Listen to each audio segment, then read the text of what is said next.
자, 그리고 국내 주식에 대해서 조금 이야기를 해보려고 하는데, 지금 아까 삼성전자 봤잖아요. 사실상 지금 국내 주식 같은 경우에도 어떻게 보면 SK 하이닉스나 삼성전자가 너무 또 많이 가져다 보니까 지금 굉장히 불장이죠. 지금 국내 주식을 메인으로 하시는 분들은 흡사 비트코인 그 불장, 코인 불장할 때 알트코인 투자하는 느낌이랑 상당히 이제 비슷하다고 하더라고요. 국내 주식이 어떻게 보면 진짜 코리아 디스카운트라는 말이 굉장히 오랜 기간 있었고, 진짜 오랜 기간 동안 그 박스피라고 해가지고 이 코스피에 대한 조롱이 굉장히 컸습니다. 결과적으로는 삼성전자나 SK 하이닉스 같은 대형 종목을 꾸준히 사고 가만히 기다리시던 분들이 굉장히 현재 상승장에서는 굉장히 이제 빛을 보고 있습니다. 근데 아마 너무 가파른 속도로 빠르게 오르고 있어가지고 조정은 불가피할 것 같고요.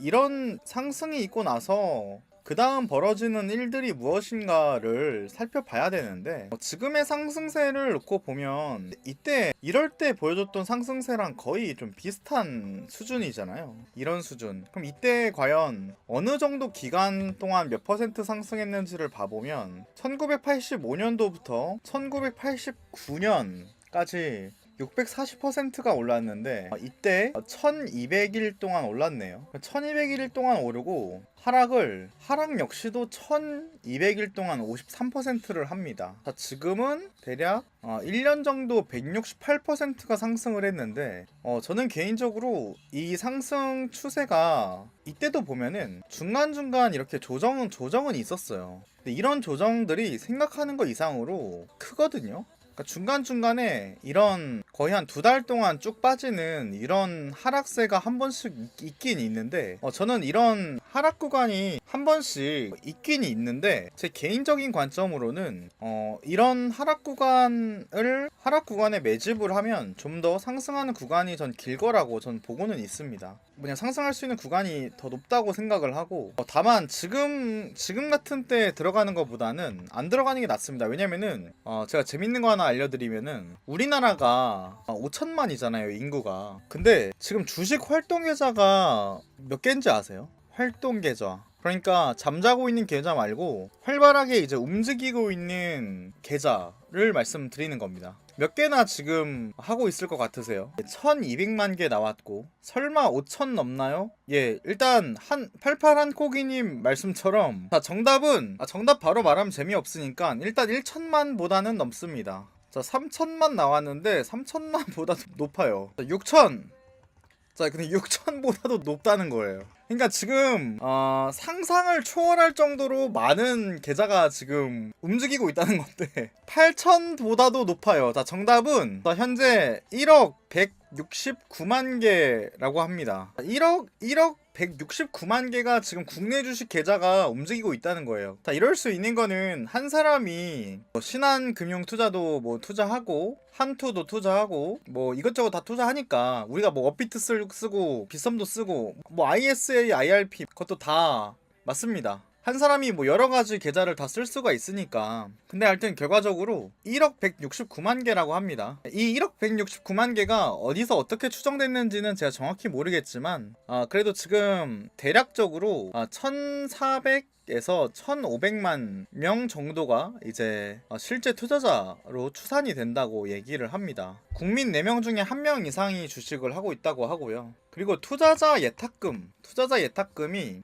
111조인데 역대 최고고, 신용잔고도 31조. 그러다 보니까 지금이 과열 구간인 거는 확실해요. 확실히 과열 구간이고, 지금 이제 잘못 들어갔다가는 상상하는 것 이상으로 이제 물릴 가능성이 높고요. 제가 이 투자에서 굉장히 중요하게 생각하는 요소 중에, 투자에서 모두가 승리자. 그러니까 이 투자라는 카테고리에서 승자와 패자를 나눌 때 승자는 늘 소수예요, 소수. 패자는 늘 다수고. 왜 그렇죠? 지금 이 26년 3월 1일 이 시점에 삼성전자나 SK하이닉스를 가지고 있는 사람들은 전부 승자입니다. 전부 100% 승자예요. 다 돈을 벌고 있습니다. 그래서 국내 주식 하는 분들 다 너무 이제 돈을 못 벌고 있는 분이 한 명도 없는데 결과적으로는 무조건 승자는 소수라는 거예요. 그래서 뭐 하나 잘 오른다고 배합할 필요는 절대 없는데, 왜냐면은 그 주변에 있는 그 사람이 결과적으로 승자가 될 가능성은 상당히 낮거든요. 왜 그러냐면은 고점 어딘가에서 파는 사람들이 생기면은 그 사람은 승자예요.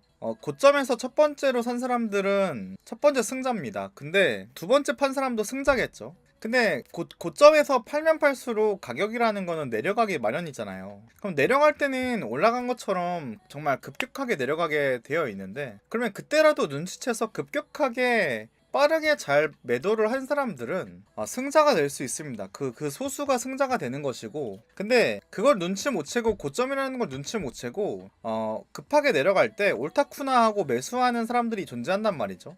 매수 나는 그냥 분할 매수자야, 나는 그냥 영원히 안 팔 거야, 이러면서 그냥 이 투자라는 게 참 무서운 게, 이제 장기 투자가 아니었던 사람도 수익이 나면 장기 투자자라고 스스로를 착각하게 만들고, 이 수익이 나기 시작하면은 본인 스스로가 뭔가 투자를 되게 잘하는 사람이고 투자 판단이 굉장히 괜찮은 사람이고, 막 투자 고전의 명언들이 막 떠오르면서 지금 피가 낭자할 때 그때가 지금이다, 지금이 매수 타이밍이다, 막 이런 생각하면서 막 매수하는데, 그런 판단들이 이제 좀 객관적이지 않고 시장 판단에 휩쓸리는 경우들이 많이 있는데, 그래서 그런 분들은 결과적으로 다수의 패자가 되는 그 경우가 많다는 거죠. 패자는 결국에 다수가 되고 승자는 결국 소수가 된다. 이거 정말 무조건적인 원칙입니다. 무조건적인 원칙. 근데 지금 보세요. 지금 이 상황, 이 코스피는 승자가 다수인 상황이란 말이에요. 승자가 다수인 상황. 승자가 다수인 수준이 아니라 100%가 승자란 말이에요. 그냥 이거는 이런 상황에서는 지금 들어가면 패자가 될 가능성은 너무 현저히 높습니다.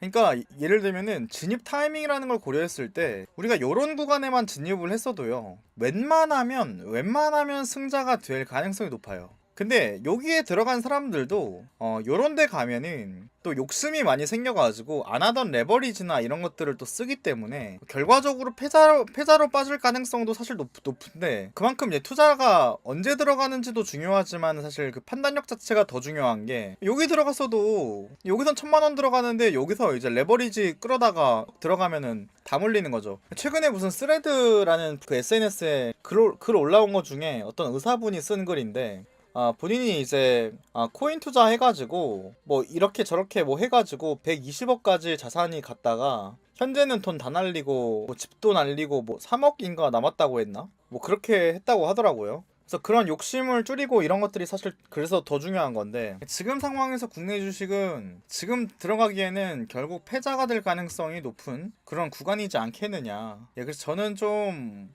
그렇게 보고는 있습니다. 근데 이제 객관적으로 좀 이제 봐야 될 것들은 실제로 기업들이 시설 설비, 그러니까 공장이나 그런 시설 설비 등에 투자하는 그런 돈을 쓰는 거를 CAPEX 이렇게 이야기를 합니다. 이거 읽으면 카펙스라고 얘기하나요? 이 설비 투자에 대한 돈이 결국에는 어떻게 돈이 지금 흐르고 있느냐라는 거를 볼 수가 있는데, 지금 아마존이나 알파벳이나 마이크로소프트, 메타 전년 대비해서 6에서 70% 이상이 늘었고, 이 수치가 역사상 가장 높은 수준이란 말이죠. 근데 또 FCF라는 게 있습니다. 이거는 투자하고 남은 현금을 의미하는데, 그러니까 잉여 현금 흐름이죠. 그러니까 벌어서 쓰고 진짜 남은 현금을 이야기를 하는데, 알파벳 같은 경우에는 90% 급감을 했고, 근데 투자가 크다 보니까 그냥 캐펙스가 크다 보니까 좀 괜찮아 보이지만, 이 FCF가 악화가 되다 보면은 결국에는 이게 좀 경고 신호로 봐야 되거든요. 그래서 이러한 흐름이 이 한국 시장에 돈이 들어오는 흐름이랑 굉장히 밀접하게 연결이 되어 있는데, 이 빅테크 기업들이 데이터 센터에다가 돈을 많이 쓰고 있거든요. 데이터 센터에다가. 근데 이 데이터 센터에다가 들어가는 AI 칩이 있는데, 거기에 AI 칩에 옆에 붙는 초고속 메모리가 그 HBM이라는 게 있는데, 이 HBM이 SK 하이닉스가 전 세계에서 점유율이 1등입니다. 자, 그러다 보니까 이러한 전 세계의 어떤 빅테크 기업들의 자금 흐름이 우리나라에도 돈이 들어오고 있기 때문에 굉장히 의미 있는 상승을 하고 있는 것이고, 그리고 삼성전자 역시도 이 HBM의 점유율이 꽤 높은 편이기 때문에 점유율 자체를 꽤 회복하고 있어가지고 돈이 들어오는 흐름이기 때문에 이 연결고리를 완전히 빅테크 기업들의 어떤 현 상황과 우리나라 상황을 엮어서 안 볼 수가 없다, 이렇게 볼 수 있는 거예요. 그러면은 결국에 이제 해외의 그런 빅테크 기업들의 어떤 상황이나 주가 하락에 따라서 우리나라 역시도 영향을 받을 수 있다라는 거예요. 근데 그러면은 지금 뭐 나스닥이랑 뭐 코인이랑 뭐 국내 주식이랑 다 이제 좀 하나의 어떤 메커니즘으로 연결을 해서 다 이제 좀 유기적으로 봐야 이 시장을 좀 더 명확하게 좀 볼 수 있을 것 같다, 이렇게 좀 보고 있습니다.